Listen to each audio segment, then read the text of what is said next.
বহু বছর পর জাতীয় স্টেডিয়ামে অনুশীলনে আবাহনী। এএফসি চ্যালেঞ্জ কাপ সামনে রেখে চলছে তাদের প্রস্তুতি। তবে অবাক করা বিষয়, এই অনুশীলনে নেই কোনো বিদেশি। ক্লাবের অর্থ সংকট থাকায় ম্যানেজমেন্ট জানিয়ে দিয়েছে দল সাজাতে হবে শুধু লোকাল ফুটবলার নিয়েই।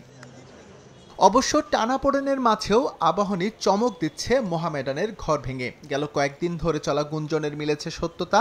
মোহামেডানকে প্রথমবারের মতো প্রিমিয়ার লিগ জেতানো সোলেমান দিয়াবাতে যোগ দিচ্ছেন আকাশী নীলে। ৯ আগস্ট বাংলাদেশে এসে পরদিন আবাহনীর সঙ্গে অনুশীলন করবেন মালির এই স্ট্রাইকার। লোকাল প্লেয়ারের সাথে ৩ জন বিদেশিকে সংযুক্ত করে আমরা আমাদের এই খেলাটাতে অংশগ্রহণ করব এবং সেটা আগামী লিগেও ক্যারি আউট করবে।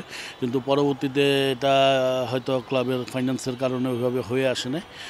তারপরও আমরা চেষ্টা করছি যাতে অন্তত একজন হলেও বিদেশিকে সংযুক্ত করে টিমকে যাতে অপোনেন্টের সাথে লড়াই করতে পারে সেই জায়গায় নিয়ে নেওয়ার জন্য। সে আসলেই তো আমরা হয়তো দিয়াবাতে আসে যুক্ত হবে। শুরুতে ৩ বিদেশি ধরেই স্ট্র্যাটেজি সেট করেছিলেন আবাহনী কোচ মারুফুল হক। শেষ মুহূর্তে এসে পরিকল্পনা বদলে যাওয়ায় কিছুটা বিপাকে তিনি। তবে কাজেম শাহ, আল আমিন আর শেখ মুরসালিন যুক্ত হওয়ায় অনেকটাই নির্ভর মারুফুল। আর ফুটবলাররাও আত্মবিশ্বাস রাখছেন নিজেদের সামর্থ্যের উপর। We have to take that responsibility. এটা নিতে হবে local player, but yeah, we can't think about এটা বেশি মাথায় চিন্তা করতে পারবো না।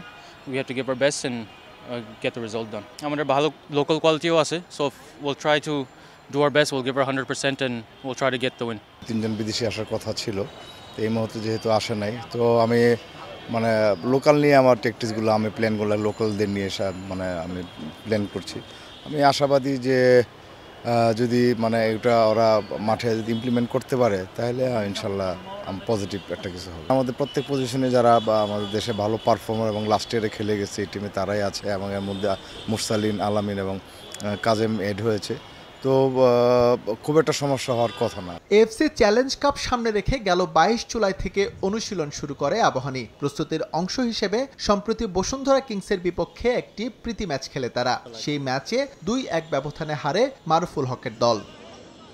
এস এম ইকবাল, সময় সংবাদ, ঢাকা।